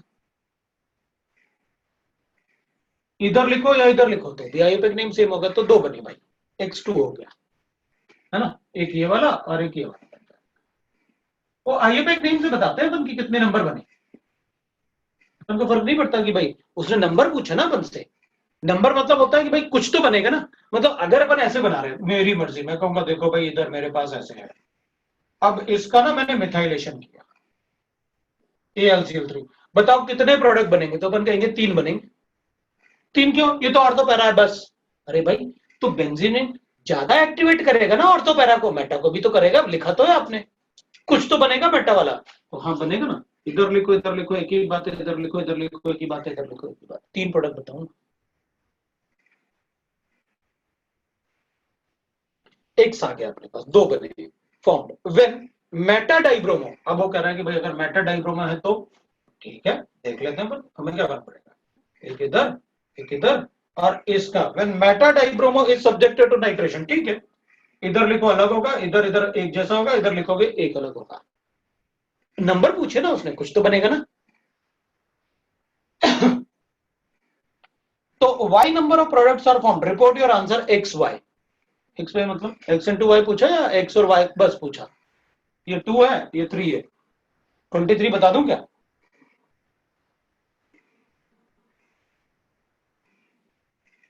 रिकॉर्डेड ना? ठीक है, क्वेश्चन नंबर 2 में से पूछा है, चलो भाई देखते हैं क्वेश्चन नंबर 2 में क्या होता है। क्वेश्चन नंबर 2 में अपन से बोल रहा है ये, दैट इज एक बेंजीन रिंग ऐसी है अपने पास। ठीक है भाई, मान लिया मैंने, और एक रिंग अपने पास ऐसे है ना, इधर तो NH है, इधर NH है, इधर भी NH है, लेकिन इससे C डबल बॉन्ड अटैच्ड है। ठीक है, मान लिया इससे C डबल बॉन्ड अटैच्ड है, इससे कार्बन अटैच्ड है, अब इस रिंग से pH अटैच्ड है। अब इसमें पूछ रहा है कि भाई मैं ना इसमें मोनोब्रोमिनेशन मतलब Br पैथोलिक को अटैक करवाना है, बताओ सूटेबल साइट कौन सा होगा? तो अपन नंबर छोड़ो, पहले देखते हैं क्या करना चाहिए। ये वाला रिंग ना दोनों लोन पे, ये तो ज्यादा एक्टिवेटेड है, इससे उसमें नहीं करने वाला, इसमें तो दो लोन पेयर वाले एटम अटैच्ड है, इससे तो सिर्फ कार्बन अटैच्ड है जिसके हाइड्रोजन का हाइपर कॉन्जुगेशन हो सकता है बस, तो बहुत एक्टिवेटेड है। तो इन दोनों में से कौन सा ग्रुप ज्यादा एक्टिवेटेड है? इसका लोन पेयर इधर भी जा सकता है, इसका लोन पेयर सिर्फ इधर आएगा, इधर कोलोन पेयर इधर भी आएगा और इधर भी जा सकता है ऑक्सीजन पे, तो ये कम एक्टिवेटिंग है, ज्यादा एक्टिवेटिंग है। अगर वो ज्यादा एक्टिवेटिंग है तो उसका ऑर्थो पैरा, तो मेजर प्रोडक्ट उसके पैरा से। ये वाला पोजीशन बताओ।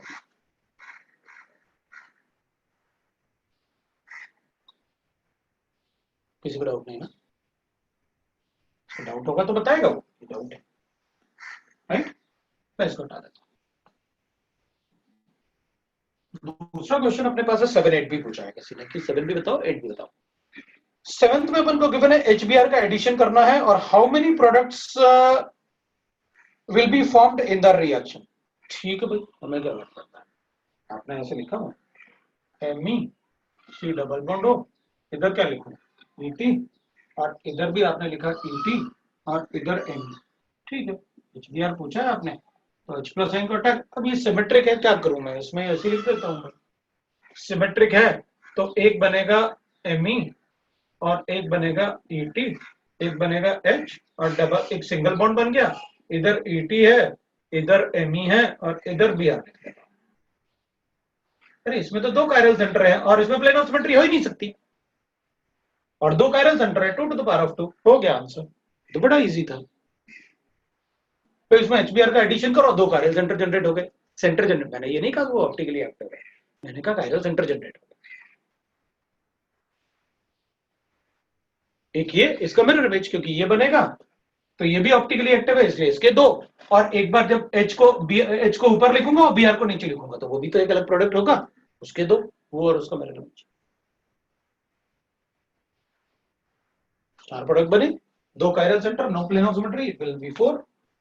नेक्स्ट विल राइट दैट कि मेरे पास ट्रांस ब्यूटीन है। ठीक है, मेरे पास ट्रांस ब्यूटीन है, लो लिख ही दिया अपन ने, ये लिख दिया बस, ट्रांस ब्यूटीन, ये बना दिया ट्रांस ब्यूटीन। क्या करें इसका, Br2CCl4 लो कर दिया, Br2CCl4, हमें क्या फर्क पड़ेगा, लो बना दिया Br2। अब क्या करें, X number of products are form. ठीक है, ये क्या है ट्रांस ना, तो टैम बन गया। मीजो, मीजो मतलब plane of symmetry, plane of symmetry मतलब एक ही कंपाउंड बनेगा, इट्स ऑप्टिकली इनएक्टिव। ठीक है, X number of products are formed. अब whereas the trans 2 butene with Br2 है ना, trans 2 butene with Br2 we got x number of products। ठीक है, तो मीजो बना मतलब प्लेन ऑफ सिमेट्री रहा होगा ऐसे, तो मीजो बन गया, अपन को क्या फर्क पड़ता है, कोई इधर उधर कोई। अच्छा इसको हटा दूं ना पहले, कि इसको तो हटाओ, वरना अपन कहेंगे आपने तो ऐसे ही बना दिया। वो मैंने कैसे बनाया, इससे क्यों रिएक्शन लिखना है अपन को पता तो है, एंटी एडिशन होता है तो टैम लिखते ना, एंटी एडिशन होता है तो ट्रांस है, मीजो बना, एक कंपाउंड बन गया। अब ये कह रहा है कि HX का सिन एडिशन, भैया मेरे मैंने कब बताया HX का सिन एडिशन होता है। HX में तो ऐसे बनता है, कार्बोकटाइन बना, उधर कुछ बचा ही नहीं, H प्लस आइन अटैक करेंगे, ऐसे बन गया, ये पॉजिटिव चार्ज है। अब बताओ इधर मीजो इजो कहां से बन गया अपने पास, ये बन गया अपने पास H, इधर एक और H हो गया, ये बन गया अपने पास। अब कार्बोकटाइन बनेगा तो कार्बोकटाइन तो sp2 हाइब्रिडाइज्ड होगा, sp2 हाइब्रिडाइज्ड होगा तो कार्बोकटाइन ऐसे बनेगा, जैसे रेडिकल में लिखते हैं ना अपन। एक सेकंड रुक जाना, क्या अब कार्बोकटाइन बनेगा तो अपने पास ऐसे बन गया ना कार्बोकटाइन। तो एक कार्बोकटाइन का मतलब है 3 बॉन्ड ऐसे, एक मिथाइल ग्रुप, एक ये C2H5 हो गया, एक मिथाइल और एक हाइड्रोजन हो गया, ये वाला हाइड्रोजन, ये इथाइल, ये मिथाइल, वो बन गए। और एम्प्टी ऑर्बिटल ऐसे होगा, ये एम्प्टी ऑर्बिटल है ये वाला, तभी तो अपन sp2 बोल रहे हैं। तो एम्प्टी ऑर्बिटल ऐसे होगा ना, तो जितनी प्रोबेबिलिटी न्यूक्लियोफाइल की यहां से अटैक करने की होगी Br की, उतनी यहां से भी होगी। तो यहां वाला एक प्रोडक्ट, यहां वाला एक प्रोडक्ट, मतलब मीजो कंपाउंड। मीजो क्यों, रेसिमिक मिक्सचर, क्यों वो कायरल का सेंटर जनरेट करेगा ना। मीजो में तो प्लेन ऑफ सिमेट्री होनी चाहिए, अपन क्या कहेंगे, MECH, इधर Br और इधर ये C2H5 बन गया। ये कोई कायरल सेंटर थोड़ी है, इसमें तो 2 हाइड्रोजन है। अब 50% top side attack, 50% bottom side attack, तो DL बने इसमें। इसमें मीजो एक कंपाउंड, तो अपना X 1 हो गया, Y 2 हो गया। बताओ प्रोडक्ट को, product that is your answer. अब आपको कोई डाउट है तो आप पूछ सकते हैं, लेकिन ऐसा कुछ भी नहीं है जो अपन ने नहीं बताया। मैंने आपको सारा कुछ स्टीरियोकेमिस्ट्री में बताया, कुछ की स्टीरियोकेमिस्ट्री बस यूज करनी आनी चाहिए। और लेकिन आपको एक बात अच्छे से पता है, ये ऑप्टिकली इनएक्टिव, ये ऑप्टिकली इनएक्टिव प्रोडक्ट कभी ऑप्टिकली एक्टिव हो ही नहीं सकता। कायरल सेंटर जनरेट हो रहा है, चलो रेसमिक मिक्सचर बता दें। ये ऑप्टिकली इनएक्टिव, ये ऑप्टिकली इनएक्टिव, ये ऑप्टिकली एक्टिव हो ही नहीं सकता। तो क्या रेसमिक मिक्सचर बता दूं? नहीं, इसके लिए आपने अलग बताया था, कार एंड टेम, टेम का कार।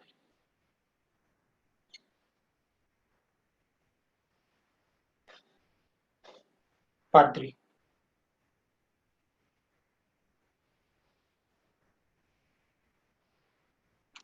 बताओ, पार्ट 3 में कोई डाउट है?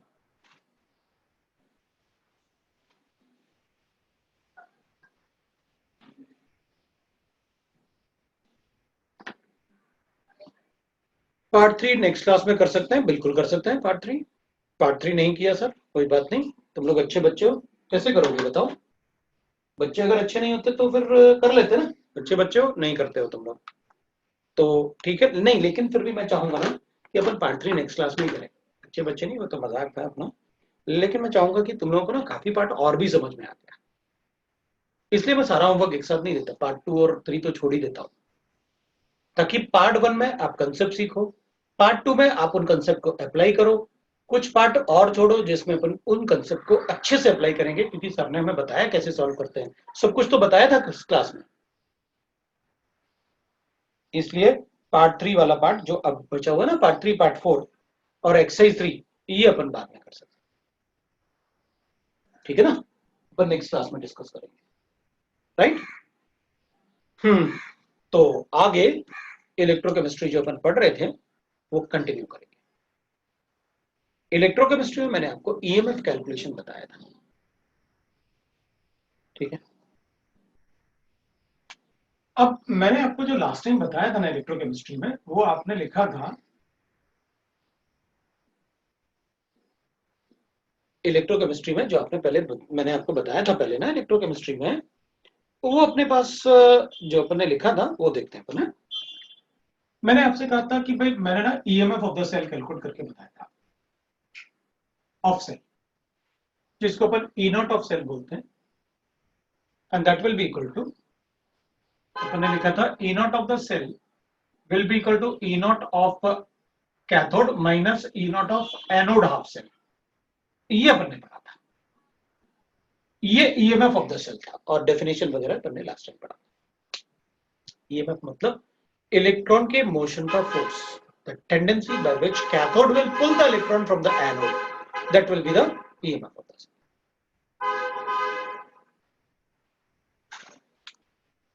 ठीक है, तो अपन आगे बढ़ते हैं। अब free energy of the cell, of cell. अब अपन को एक बात पता है, no process can take place without decrease in free. पर कोई भी प्रोसेस, इतना थर्मोडायनेमिक्स अपन ने पढ़ा, सब पढ़ते रहे अपन, no process can take place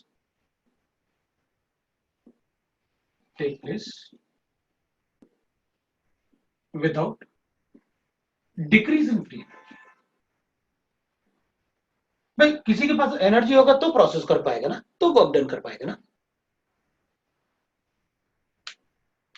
no process can take place without decrease in free energy, ठीक है?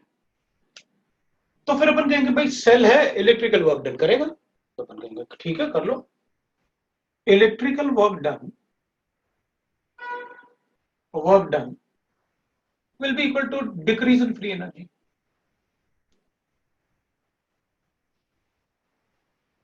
Decrease in free energy, ऐसे लिख लेंगे। हाँ, तो डिक्रीज इन फ्री एनर्जी, चलो इलेक्ट्रिकल वर्क डन से देखते हैं। इलेक्ट्रिकल वर्क डन होता है charge into potential difference, potential difference.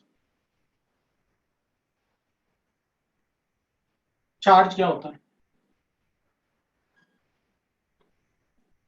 n is number of moles of electron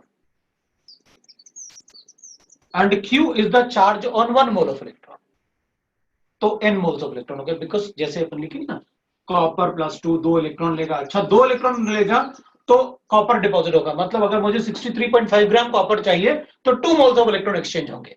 अगर उस इलेक्ट्रोड पे 63.5 ग्राम कॉपर डिपॉजिट हुआ मतलब 2 मोल इलेक्ट्रॉन एक्सचेंज हुआ। तो इलेक्ट्रिसिटी कितना दिया? सेल पोटेंशियल जो होता है बताया था ना, सेल के ऊपर लिखा होता है उस पर कितना पोटेंशियल है उसका, इतना। तो इसको ना चार्ज को हटाओ ना, इसमें 1 मोल ऑफ चार्ज ही लिख दो ना, कितना होता है 1 मोल ऑफ चार्ज? 1 फैराडे के बराबर। वो क्या होता है? अपन को पता था, चार्ज ऑफ 1 इलेक्ट्रॉन 1.602 10 की पावर -19। तो charge of 1 mole of electron, ये लो भाई,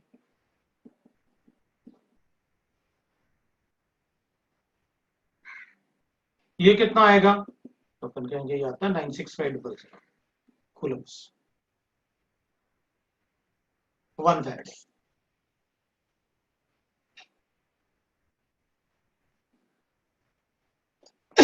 1 Faraday is charge of 1 mole of electron. Coulomb is a MKS unit, तो अपन यहां पर कूलम में यूज कर लेंगे। मतलब n is number of moles of electron exchange in the process and F is charge of 1 mole of electron, that is equal to 96500 coulombs.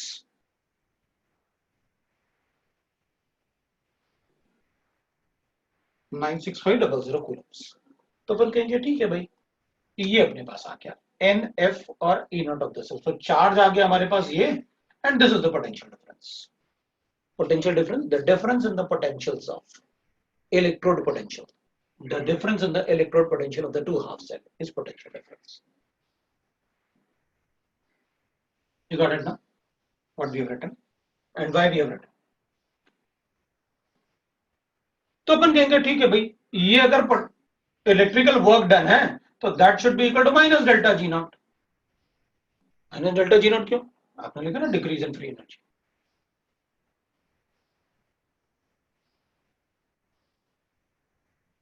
n is number of moles of electron gain or lost in redox process, reduction or oxidation process,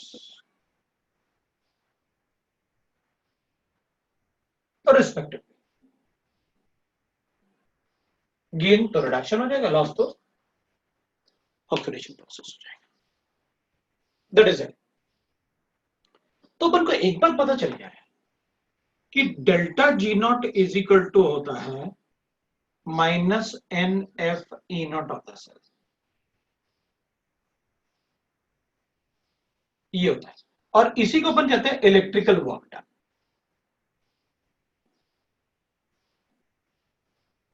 the non expansion work done, भाई अपन ने पढ़ा हुआ है expansion work done है, expansion work done अपन ने पढ़ा हुआ है। This is a non expansion work done. Cell expand थोड़ी होता है जब वर्क डन करता है। हाँ एक्सपेंशन होता तो अपन ऐसे लिखते,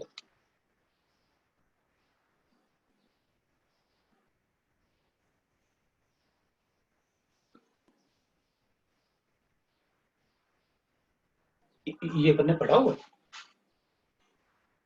एंट्रोपी वाले पार्ट के बाद। जब अपन ने फ्री एनर्जी डिस्कस किया ना तो अपन ने, मैंने आपको ये बताया delta G is equal to 10।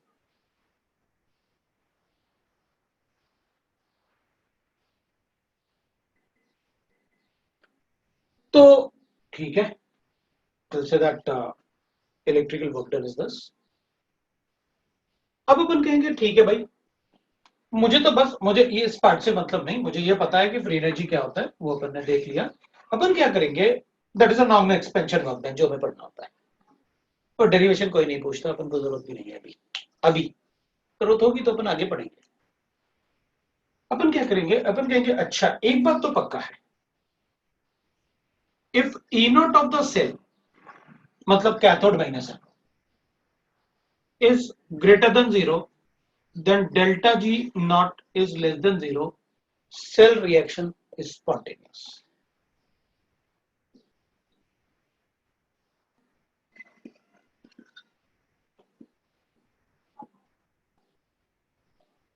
And the cell reaction is spontaneous.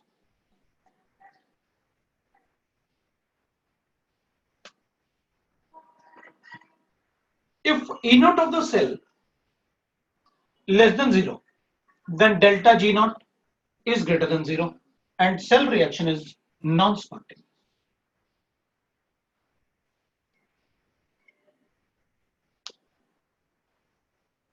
मतलब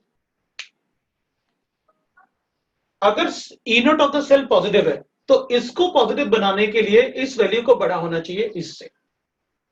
मतलब कैथोड हमेशा उस हाफ सेल को बनाना चाहिए जिसका ईएमएफ या सेल पोटेंशियल ज्यादा हो, तो सेल वर्क डन करेगा। तो फिर ई नॉट ऑफ द सेल अपना पॉजिटिव आएगा ना। तो अगर मुझे दो हाफ सेल दे दिए जाए और अपन से कहा जाए लो भाई चॉइस है आपके पास, बताओ कैथोड किसको बनाओगे और एनोड किसको, तो अपन कहेंगे अच्छा अच्छा आपने मुझे दिया है हाफ सेल, ये लो सेल बना लो जिससे वर्क डन हो। तो जिसका EMF half cell reduction potential ज्यादा होगा मैं उसको राइट हैंड साइड पे रखूंगा, वही मेरा कैथोड है। उससे ई नोट मेरा पॉजिटिव आएगा और सेल वर्क डन करेगा, क्योंकि फ्री एनर्जी अगर नेगेटिव है इसका मतलब वो अपने आप सेल वर्क डन करेगा, that is spontaneous.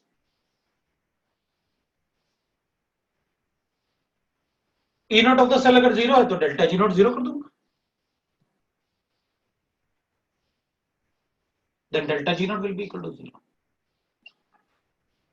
Delta G naught 0 का मतलब है सेल के पास कोई पोटेंशियल नहीं है, उसके पास कोई पोटेंशियल नहीं है, इसका मतलब सेल डेड हो गया, रिमोट से निकालो और फेंक दो।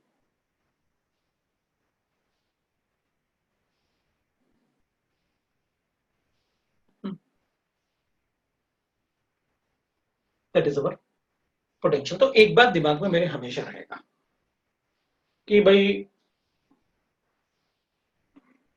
अगर मुझे हाफ सेल कोई सेल ऐसा सेल बनाना है जो वर्क डन करे और मेरे पास हाफ सेल है, तो कैथोड वो बनेगा मेरा जो ज्यादा रिडक्शन पोटेंशियल है जिसका। ज्यादा होने का मतलब है कि ये वैल्यू जो आएगी वो डिफरेंस जो आएगा वो क्या आएगा, पॉजिटिव आएगा। तो विल गेट टू। अब अपन कहेंगे ठीक है अब ये पार्ट हमें पता चल गया। और डेड सेल जो होता है ना, डेड सेल को जनरली अपन कहते हैं कि भाई वो इक्विलिब्रियम पे आ गया, मतलब जितना एनर्जी था सब खत्म हो गया उसका। सेल के लिए अपन उसको बोलते हैं इक्विलिब्रियम पोटेंशियल, डेड सेल। तो and cell can not do work. तो अगर नॉन स्पॉन्टेनियस, अगर मान लो E note of the cell मेरा नेगेटिव है तो क्या वो वर्क डन नहीं कर पाएगा? नहीं। क्यों? क्योंकि डेल्टा जी पॉजिटिव है, वर्क डन नहीं कर सकता। तो फिर कैसे वर्क डन करें? सेल के जो पोजीशन थे ना कैथोड और एनोड वाले, उनको एक्सचेंज कर दो, क्योंकि कैथोड को एनोड बना दो, एनोड को कैथोड बना दो। ये सेल इसलिए वर्क डन नहीं कर पा रहा होगा क्योंकि ई नोट नेगेटिव आ रहा है। तो पॉजिटिव लाने के लिए क्या करूं? जो कैथोड था उसे एनोड बनाओ, उसको राइट हैंड साइड पे रखो, जिसका ईएमएफ ज्यादा है उसको राइट हैंड साइड पे रखो। ये अपने पास आ जाए। तो ठीक है, वी गॉट दैट कि भाई कैसे अपन को बताना है। अब इसमें पोटेंशियल कैलकुलेट कैसे करेंगे सेल का? किसी भी सेल का पोटेंशियल कैसे कैलकुलेट करेंगे? जैसे मान लो मैं मार्केट से नए सेल लेके आया, उसमें एक पोटेंशियल डिफरेंस है, बाद में उसको यूज किया मैंने थोड़ी देर, अब कितना एनर्जी बचा हुआ है, that is the free energy level. वो सब कैलकुलेशन कैसे करेंगे? उसके लिए अपन को पढ़ना होगा how to calculate the cell potential by the Nernst equation, because that is explained by the scientist called Nernst. तो अपन उसको उसके में पढ़ेंगे कि that is Nernst equation और cell potential। तो वो अपन को पढ़ना होगा, that is what is the Nernst equation and what is the cell potential। तो मैं उसको पढ़ते हैं बल्कि भाई क्या होता है और Nernst equation क्या होगा वो देखते हैं।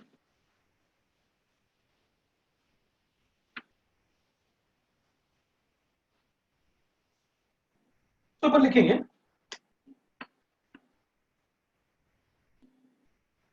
Nernst equation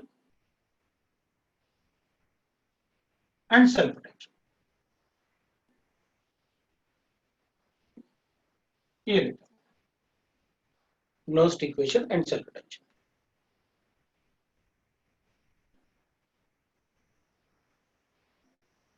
right? ये कह रहा है कि भाई ई सेल पॉजिटिव कैसे हुआ सेल एक्सचेंज करने से, देख लो भाई मेरे पास ये कैथोड था, ये एनोड था,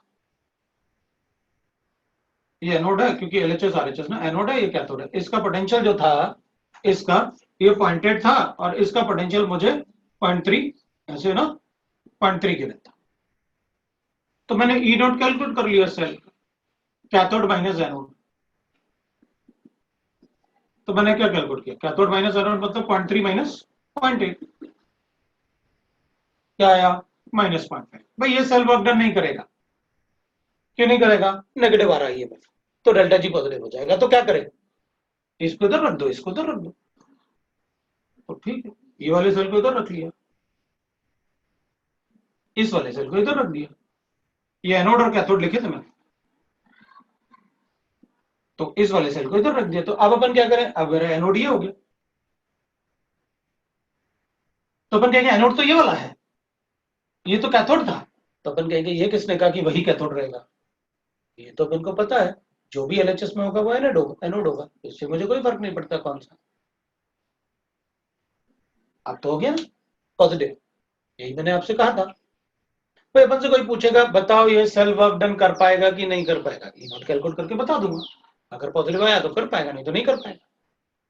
ये कोई सेल ऐसे रखा हुआ है और हमसे पूछा गया बताओ भाई ये ठीक है रिप्रेजेंटेशन, या सेल को रखना ऐसे ठीक है, तो अपन कहेंगे अच्छा ईएमएफ कैलकुलेट करके बताता हूं, अगर पॉजिटिव आया तो ठीक है वर्क डन करेगा, नहीं आया तो, नेगेटिव आया तो कहेंगे ये सेल वर्क डन नहीं करेगा, ये रिप्रेजेंटेशन ठीक नहीं, चेंज करो, इनके पोजीशन को एक्सचेंज कर दो ताकि वो वर्क डन कर ले। सो बोलो। पर प्रैक्टिकली फर्क क्या पड़ा अगर उनको एक्सचेंज किया तो, रिप्रेजेंटेशन कुछ नहीं पड़ा भाई, मैं तो मतलब झगड़ रहा था कि बैटरी को ऐसे रखा हुआ है, मैं झगड़ रहा था, ये कह रहा था कि ये मेरा एलएचएस है, तुम बोल रहे थे कि मेरा ये एलएचएस है, तो मैं कह रहा था नहीं, और तुम बोल रहे थे ये मेरा एलएचएस है और ये इसका पोटेंशियल ज्यादा है, ई नॉट मेरे लिए पॉजिटिव आ रहा है, और मैं कह रहा था मैं तो इस तरफ खड़ा हूं, मेरा ई नॉट नेगेटिव आ रहा है क्योंकि मेरा एलएचएस ये है।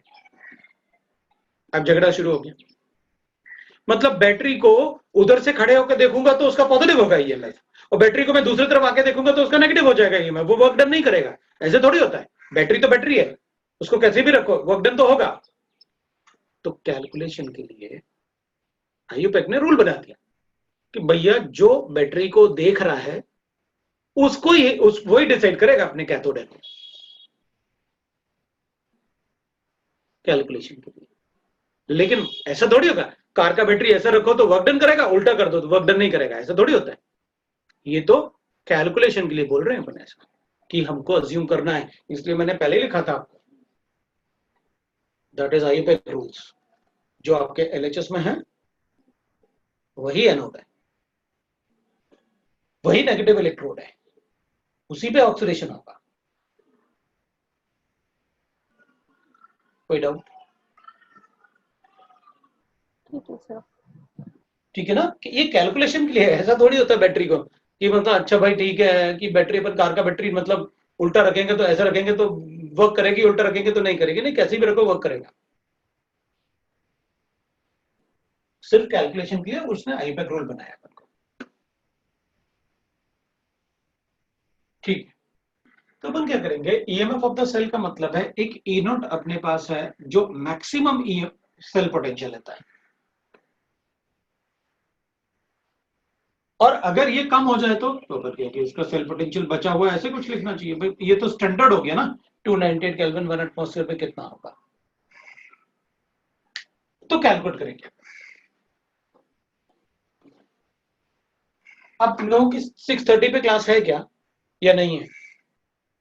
है सर, है सर।